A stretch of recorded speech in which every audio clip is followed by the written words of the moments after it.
The alternator was completely dead. Carter Hayes wiped grease-stained hands on his coveralls as the smell of motor oil mixed with autumn leaves in the late afternoon air at Hayes Auto Repair. 3 times this week, the same Honda Accord had limped into his garage in Millbrook, Connecticut. The woman in the elegant black dress stood beside him, her designer heels clicking nervously against the concrete floor, while her 6-year-old daughter pressed her face against the car window, breath fogging the glass. "How much will this cost?" The woman's voice barely rose above a whisper, hands trembling slightly. Carter slammed the hood shut, the metallic clang echoing through the small garage. "Nothing. I'll fix it for free." Before the woman could respond, small fingers tugged at his sleeve. The little girl had crawled through the passenger window, her wide eyes filled with desperate hope as she leaned close to his ear and whispered, "She's my mum. Please marry her." Carter froze completely, his wrench slipping from his fingers and clattering to the concrete floor as those innocent words shattered everything he thought he knew about second chances. The woman's face drained of color as she heard her daughter's whispered plea. "Mila, what did you just say?" Her voice cracked, elegant composure dissolving like sugar in rain. The little girl's chin trembled, realizing she had crossed some invisible line drawn by adult secrets and unspoken rules. Carter knelt down slowly, his 42-year-old knees protesting against the cold concrete, and looked into eyes that held too much sadness for someone so young. "Hey, it's okay," he said softly, though his own heart hammered against his ribs like a caged bird, desperate for freedom. The garage fell silent except for the distant hum of traffic on Main Street and the whistle of wind through the half-open bay doors. 3 years ago, this same autumn chill had filled the cemetery where Linda was buried. Carter remembered Ruby's small hand gripping his fingers as the pastor spoke words that felt hollow as empty tin cans. His 9-year-old daughter had asked the same question over and over, "When is Mommy coming home?" The memory hit him now like a sucker punch, swift and merciless. He had buried himself in work after that, fixing broken engines because he couldn't fix his broken family. Mrs. Peterson next door often brought casseroles and worried looks, whispering to other neighbors about how Carter Hayes worked too much and smiled too little. She didn't understand that the garage was his sanctuary, where the problems had solutions and broken things could be made whole again. Ruby spent most afternoons in the corner of the garage, surrounded by textbooks and the comforting sounds of her father's labor. She had learned to do homework to the rhythm of impact wrenches and the hiss of air compressors. Carter's rule was simple. Struggling families never paid a dime, while wealthy customers unknowingly funded his charity work. "Daddy says broken things deserve second chances," Ruby had told her teacher when asked to write about heroes. The teacher had called it wisdom beyond her years, but Carter knew it was just a 9-year-old trying to make sense of a world that had taken her mother away without warning or explanation. Now this woman stood in his garage with designer shoes and desperate eyes, while her daughter asked impossible questions with the fearless honesty that only children possessed. "I'm Isabelle Morrison," the woman said finally, extending a manicured hand that shook slightly. "This is Mila. We're new to town." Her voice carried traces of careful pronunciation, as if she had practiced removing some other accent that wanted to surface. Carter noticed how she avoided mentioning where they had moved from, her sentences carefully constructed to reveal nothing while appearing to share everything. Mila's eyes darted between the adults, sensing undercurrents she couldn't name, but feeling their pull nonetheless. "Carter Hayes," he replied, his calloused palm engulfing her delicate fingers. "How long have you been in Millbrook?" The question seemed innocent enough, but Isabel's hesitation stretched a beat too long, her smile faltering like a flickering light bulb fighting against the darkness. "A few weeks," she answered, though her eyes suggested the story was far more complicated than those 3 simple words could contain. Mila tugged on her mother's dress, and Carter caught a glimpse of something unexpected. The child flinched when Isabelle moved too quickly, a reflex born from experiences no 6-year-old should carry. The observation lodged itself in Carter's mind like a splinter, small but impossible to ignore. The alternator replacement would take 2 days, maybe 3 if the part delivery was delayed.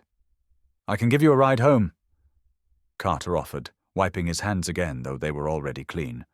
"Ruby's at school until 4, so I have time." Isabelle glanced towards the street as if expecting someone, her posture shifting from grateful to guarded in the space of a heartbeat.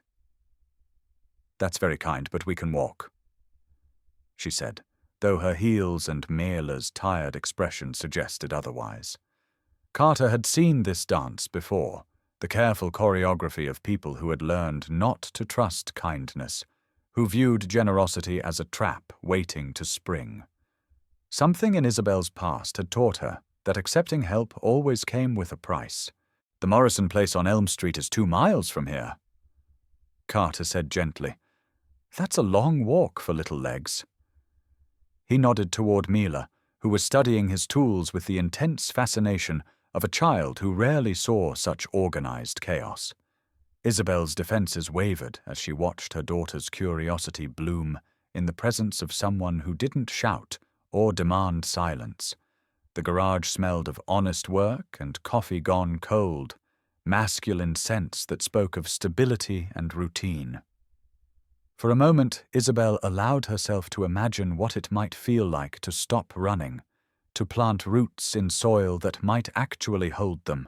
The ride to Elm Street passed in comfortable silence, broken only by Mila's stream of questions about carburetors and spark plugs. Carter's pickup truck was old but clean, the bench seat patched with duct tape that had been applied with careful precision. A photo of Linda and Ruby hung from the rearview mirror, catching afternoon sunlight that made the smiling faces seem almost alive. Mila stared at the picture with the intensity of someone trying to solve a puzzle. "My daddy used to fix cars too," she said suddenly, her voice small and wistful. Isabelle's hand shot out to cover her daughter's mouth, the reaction so swift and panicked that Carter's knuckles whitened on the steering wheel. "Mila, we talked about this," Isabelle whispered, her voice sharp with fear that had nothing to do with traffic or strangers. The little girl's eyes filled with tears, and Carter felt something twist in his chest like a blade finding its mark. He had seen enough broken families come through his garage to recognize the signs. The careful words, the fearful glances, the way Isabelle scanned every intersection as if memorizing escape routes. The Morrison house sat behind iron gates and manicured hedges, a rental property that spoke of temporary arrangements and quick departures. As they pulled into the circular driveway, Carter noticed how Isabelle's shoulders relaxed only when the gates closed behind them. The next morning brought Ruby's first encounter with Mila, a meeting orchestrated by necessity, when Isabelle appeared at the garage with car questions and nowhere else to leave her daughter. The 2 girls circled each other like cautious cats, Ruby's confidence bumping against Mila's uncertainty until common ground emerged in shared loneliness. "I wish I had a mummy like yours," Ruby said with the brutal honesty of childhood, gesturing toward Isabelle as she helped Carter organize his tool chest. "I wish I had a daddy like yours," Mila replied, watching Carter show Ruby how to properly hold a socket wrench. The girl's innocent wishes hung in the air like soap bubbles, beautiful and fragile and impossible to ignore. Isabelle possessed knowledge that surprised Carter, her understanding of automotive systems revealing itself in casual comments and helpful suggestions. "Try checking the fuel injection pressure," she said when Carter diagnosed a difficult engine problem, then caught herself and stepped back as if she had revealed too much. When he asked where she had learned about cars, her answer came wrapped in deflection and nervous laughter. "My father taught me," she said, which felt true but incomplete, like a story with crucial chapters missing. Carter found himself studying her profile when she wasn't looking, noting the way her fingers moved with mechanical precision when she thought no one was watching. Their first dinner together happened almost by accident. Ruby's invitation extended before Carter could stop her, and Isabelle's polite refusal crumbling under Mila's pleading eyes. The meal was simple: spaghetti with jarred sauce, garlic bread from a grocery store bakery, and salad from a bag. But the conversation flowed like wine, easy and warm and tinged with the kind of chemistry that made Carter forget to guard his heart. Isabelle helped Ruby with fraction problems, while Carter taught Mila the difference between Phillips and flathead screwdrivers. For 2 hours they played house with such natural ease that even the children noticed, exchanging glances that held more wisdom than their years should have allowed. The spell broke when Isabelle's phone buzzed against the kitchen counter, its screen lighting up with a message preview that she quickly silenced. But not before Carter caught a glimpse of words that made no sense. Location confirmed. Moving in.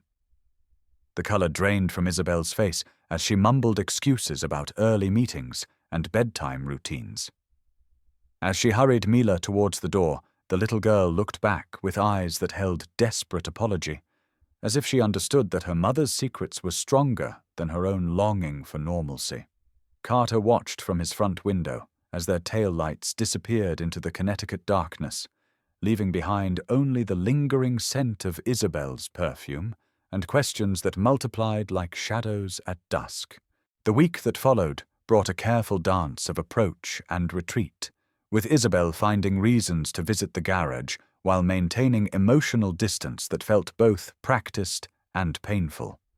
She would linger over coffee, her conversation revealing glimpses of sharp intelligence and carefully buried humor. Then retreat the moment genuine connection threatened to bloom.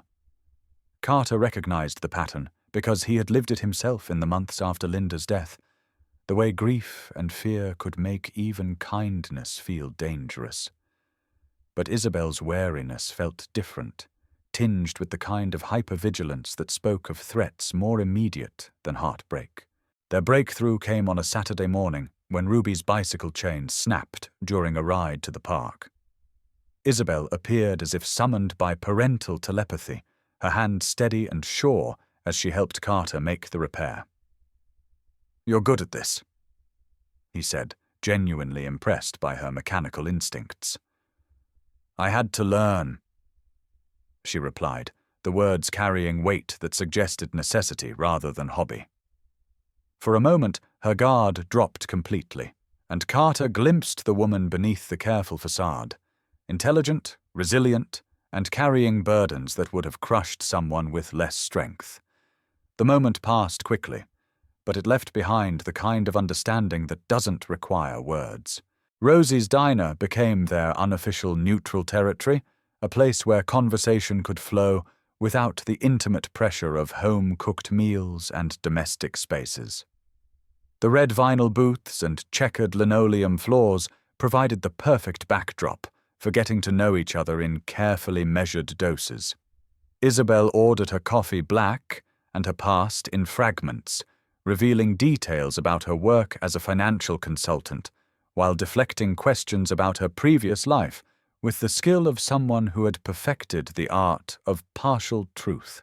Carter found himself studying the way she held her cup, the precise movements of someone accustomed to keeping her hands busy and her thoughts hidden. The diner's Saturday morning crowd provided a Greek chorus of small-town observation, with Mrs. Peterson nodding approvingly from her corner booth and Frank, the owner, refilling coffee cups while offering unsolicited relationship advice. "Haven't seen Carter smile like that since Linda," Frank whispered to his wife, though his stage whisper could be heard 3 tables away. The attention made Isabelle shift uncomfortably, her eyes scanning the room with the practiced awareness of someone who had learned to map exits and evaluate threats. Carter noticed how she chose seats that faced the door, how her purse was always within reach, how she startled at unexpected sounds that wouldn't register with most people. The morning everything changed began like any other, with the familiar rhythm of bacon sizzling and coffee percolating and conversation flowing like honey over warm biscuits. Isabelle had just finished telling a carefully edited story about Mila's adjustment to their new school when Detective Brooks walked through the diner's front door. He was an unremarkable man, in an unremarkable suit, the kind of person who could disappear in a crowd of 3. But his presence transformed Isabelle like a switch being thrown, her entire body going rigid with a fear so profound that Carter could taste it in the air between them. "Excuse me," she whispered, her voice barely audible above the ambient noise of Saturday morning breakfast. "I need to make a call." Carter watched through the window as Isabelle paced the parking lot, her phone pressed to her ear and her free hand gesturing with increasing agitation. Even from a distance, he could see the tension in her shoulders, the way she kept glancing back at the diner as if the building itself had become a threat. When she returned 10 minutes later, her composure was rebuilt but fragile, like a house of cards balanced against strong wind. "Emergency at work?" she said, the lie sitting heavy and obvious between them. "We have to go." She left money on the table without counting it and practically dragged a confused Mila toward the parking lot, leaving Carter alone with his cold coffee and multiplying questions. The next week passed in a fog of unanswered phone calls and empty garage visits, with Isabelle's absence creating a void that Carter hadn't expected to feel so keenly. Ruby asked daily about Mila's whereabouts, her disappointment growing more pronounced with each passing day. Mrs. Peterson reported seeing lights burning at all hours in the Morrison house, and Frank mentioned that Isabelle had been buying groceries at odd hours, always alone and always looking over her shoulder. The pattern suggested someone preparing for departure, gathering supplies and tying up loose ends before disappearing into whatever darkness she had been running from all along. Carter's world tilted off its axis when 2 men in expensive suits appeared at his garage on a Thursday afternoon, their federal agent credentials looking official enough, but their questions feeling wrong in ways he couldn't articulate. "We're looking for someone," the taller one said, producing a photograph that clearly showed Isabelle and Mila, though the names listed were Isabel Santos and Maria Santos. "Have you seen them?" The question hung in the air like smoke from a chemical fire, toxic and impossible to ignore. Carter's protective instincts, dormant since Linda's death, roared to life with surprising intensity. "Never seen them," he lied, the words coming easily despite his general commitment to honesty.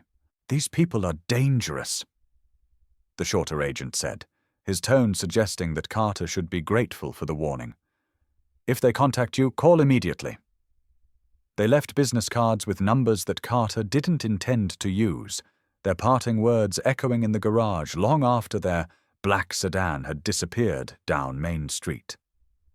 The encounter left Carter feeling like he had stumbled into someone else's nightmare, a world of federal agents and false identities that existed parallel to his simple life of honest work and small-town routine. But the fear in Isabelle's eyes had been real, and real fear deserved real protection, even from people who claimed to offer help.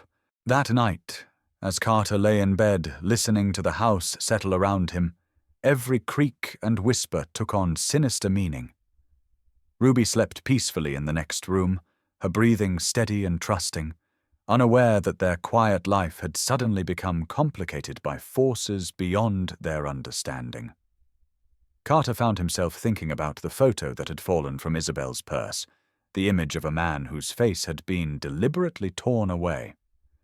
He thought about Mila's flinching reflex and Isabelle's hypervigilance, the pieces of a puzzle that suggested violence and fear and secrets too dangerous to share. The realization that he cared enough to put himself and Ruby at risk should have terrified him, but instead it felt like waking up after a long, dreamless sleep. The sound of a car engine at 11:30 that night brought Carter to his window, where he watched Isabelle's Honda pull into his driveway, with headlights dark and engine running rough. She emerged from the driver's seat carrying a sleeping Mila, her movements quick and desperate and laced with the kind of fear that made rational decisions impossible. Carter met her at the back door of the garage, his bare feet cold against concrete as he took in her wild eyes and shaking hands. "They found us," she whispered, her voice breaking on the words. "We're leaving tonight." The admission hung between them like a bridge burning, irreversible and final, and heartbreaking in its honesty. The truth, when it finally came, arrived in fragments scattered across the garage floor like pieces of broken glass. Isabelle's real name was Isabel Santos, and her husband Vincent had been an accountant for the Torino crime family in Boston until his conscience had finally outweighed his fear. "They killed him before he could testify," she said, the words delivered with the flat affect of someone who had repeated them too many times to cry anymore. Mila wasn't her biological daughter, but Vincent's child from his first marriage, a little girl Isabelle had adopted and loved and risked everything to protect when the bullets started flying and the safe houses started burning. "I witnessed Vincent's murder," Isabelle continued, her voice gaining strength as the truth finally found its way into open air. "I have evidence, financial records, recorded conversations, enough to destroy their entire operation. But they've been hunting us for 2 years, moving from safe house to safe house, never staying anywhere long enough to feel human." The federal agents who had visited Carter's garage weren't real FBI, but hired hunters, professional trackers employed by the Torino family to eliminate loose ends and silence witnesses. The game of cat and mouse had led them from Boston to Hartford to Millbrook, each move bringing the predators closer to their prey. Carter's mind reeled as he processed the magnitude of Isabelle's deception, the careful construction of lies that had allowed her to survive in his world of honest work and simple truths. Everything he thought he knew about her had been performance, from her name to her backstory to her reasons for being in Millbrook. But the chemistry between them had been real, and so had her tenderness with Ruby and his own growing attachment to Mila. "You brought killers to my town," he said, the words coming out harder than he intended. "You put Ruby at risk." The accusation hit its mark, and Isabelle's careful composure crumbled like sand castles before incoming tide.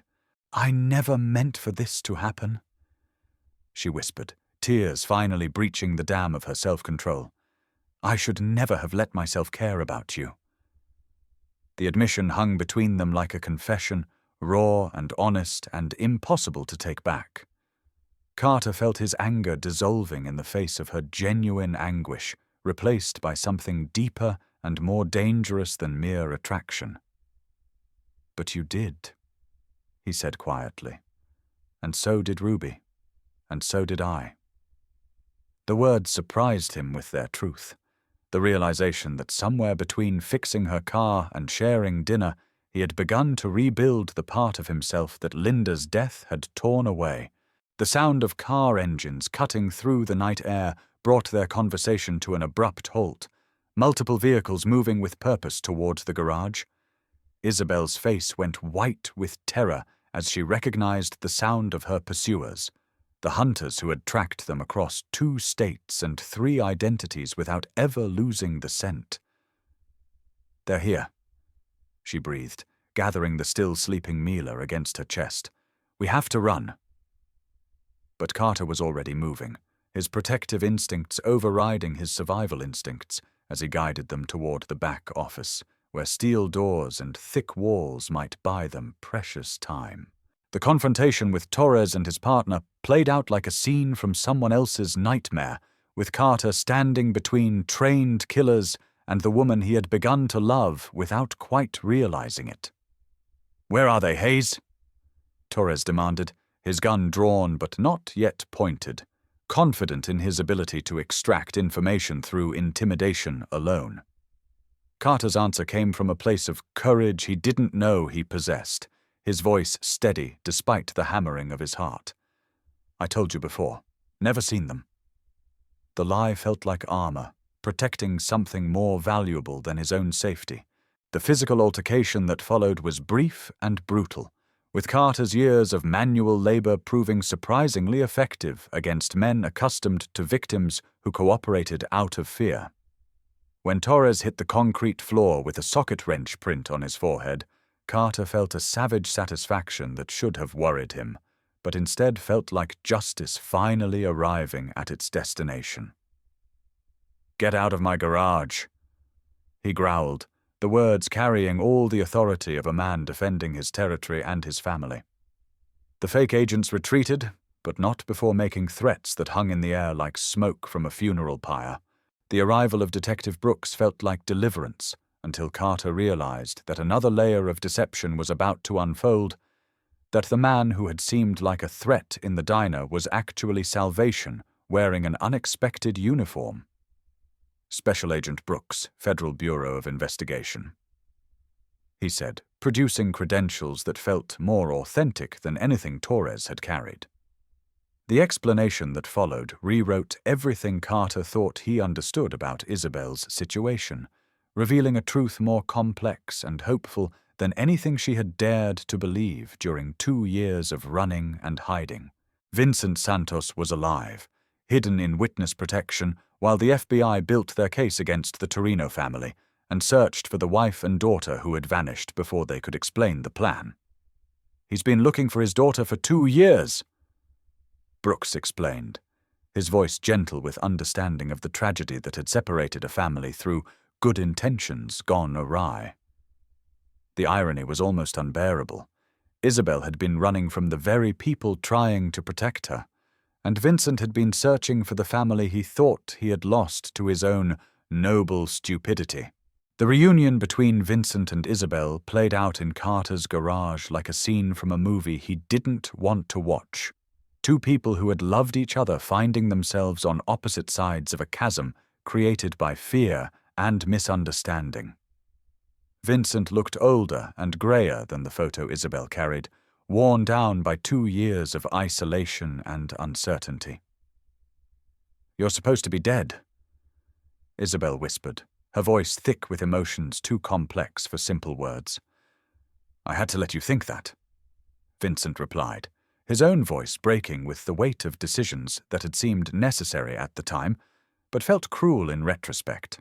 Mila's confusion when she woke to find a stranger claiming to be her father was heartbreaking in its innocence, her 6-year-old mind struggling to process concepts that adults found difficult to understand.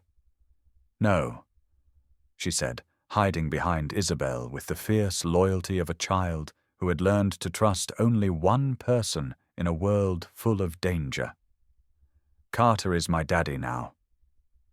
The words hit Vincent like physical blows, each syllable driving home the cost of his noble sacrifice and good intentions.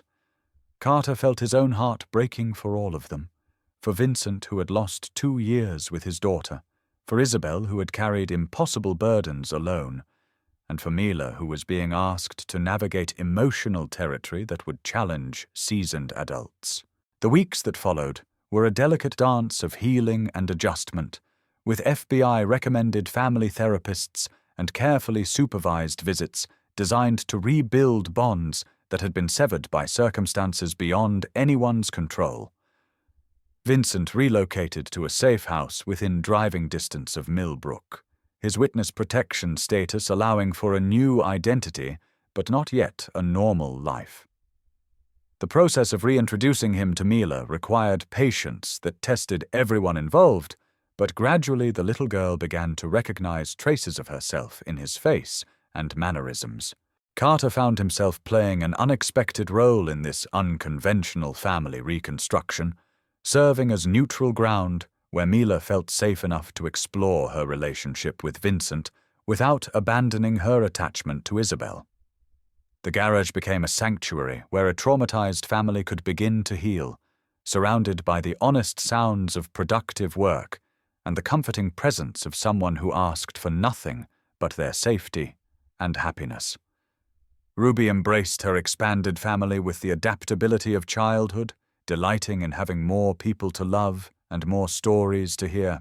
Isabelle's transformation from hunted fugitive to healing woman happened gradually, like watching a flower bloom in time-lapse photography. The constant hypervigilance began to fade as federal protection became real rather than theoretical, replaced by something resembling normal human emotion. She took a legitimate job at the local bank, her financial expertise valuable in a world where she could finally use her real name and her actual skills. "For the first time in years, I can plan for tomorrow," she told Carter one evening as they watched their children play in the garage, her voice filled with wonder at the simple concept of future tense. The relationship between Carter and Isabelle developed slowly, built on foundations of honesty that had been laid in concrete and tested by fire. "Can we build something real on a foundation of lies?" Carter asked during one of their long conversations, his voice carrying the uncertainty of a man who had learned to guard his heart carefully. "Everything I told you about loving you was true," Isabelle replied, her eyes holding his with the steady gaze of someone who had finally stopped running. The admission hung between them like a bridge, fragile but functional, connecting two people who had found each other in the most unlikely circumstances. Vincent's gradual acceptance of the situation showed a maturity that impressed everyone involved, including federal agents who had seen witness protection cases destroy families rather than preserve them. "You've been more her mother than I ever was her father," he told Isabelle one afternoon, watching her help Mila with homework while Carter taught Ruby and Mila basic automotive maintenance. The generosity of his admission spoke to a love deeper than possession, the kind of selfless affection that puts a child's well-being above an adult's wounded pride. 6 months later, spring arrived in Millbrook, with the kind of gentle warmth that made promises feel possible and futures seem achievable. Hayes Auto Repair had officially become Hayes Family Auto, with a new sign that reflected the expanded definition of family that had emerged from chaos and fear. The garage served as both workplace and community center, a place where honest work was done and complicated families found ways to function despite their unconventional structure. The Saturday morning ritual of teaching both girls basic mechanical skills had become one of Carter's favorite parts of the week, watching Ruby's confidence blend with Mila's careful attention to detail. Isabelle's organizational skills had transformed the garage's business practices, bringing efficiency and profitability to work that had always been more about helping people than making money. Vincent's weekend visits had evolved from awkward, supervised encounters to natural family time, with all the adults working together to provide Mila with the stability she had been missing for most of her young life. Mrs. Peterson's weekly delivery of fresh cookies had become an institution, her motherly attention extending to encompass what she called my extended family, with the practical affection of someone who understood that love comes in many forms. The community of Millbrook had embraced their unconventional arrangement with the kind of small-town acceptance that asked no questions but offered unlimited support. Frank at the diner had started setting aside a large table every Sunday morning, knowing that 6 people would arrive for breakfast and stories and the kind of easy conversation that healthy families take for granted. The final scene of their story played out on an ordinary Saturday morning that felt extraordinary in its simple contentment. Carter was closing the garage for the day, the familiar ritual of organizing tools and shutting down equipment marking the transition from work time to family time. Mila approached him with the serious expression she wore when wrestling with important thoughts, her 6-year-old face composed with the gravity of someone preparing to share profound wisdom.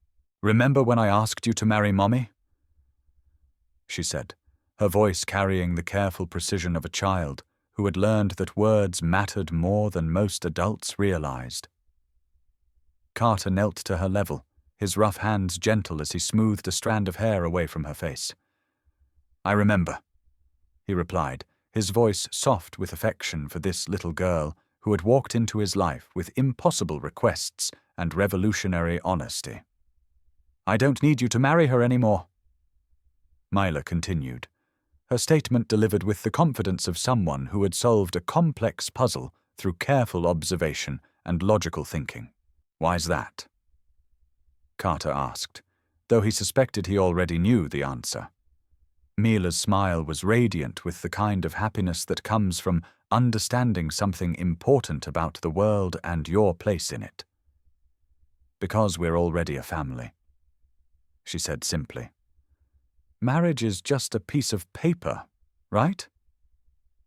The wisdom in her words came from Ruby, who had explained family in terms that made sense to a child who had experienced too much uncertainty in her short life. "Families are people who show up for each other every day," Ruby had said, and Mila had absorbed this definition like gospel truth. As the sun set over Millbrook, Connecticut, painting the sky in shades of pink and gold that would have made Linda smile, Carter looked around his garage and saw something he had never expected to find again. Home. Not the building or the business, but the collection of people who had chosen each other despite impossible circumstances and competing loyalties. Isabelle gathered tools with the competence of someone who belonged in this space, while Vincent helped Ruby organize spare parts with the patience of a man who understood second chances. Mila moved between all the adults with the confidence of a child who knew she was loved by everyone present, her laughter echoing off garage walls that had witnessed heartbreak and healing in equal measure. The sign on the garage door, handwritten by Ruby in her careful script, read, "Family isn't perfect. It's just people who keep showing up." Below it, Mila had added her own contribution in crayon. "Every day is a choice. We choose to stay." As Carter turned off the lights and locked the door, leaving only a small window open to let in the Connecticut air that carried promises of tomorrow, he understood that some families are born, some are chosen, and the best ones are built one day at a time by people brave enough to believe that broken things can be made whole again.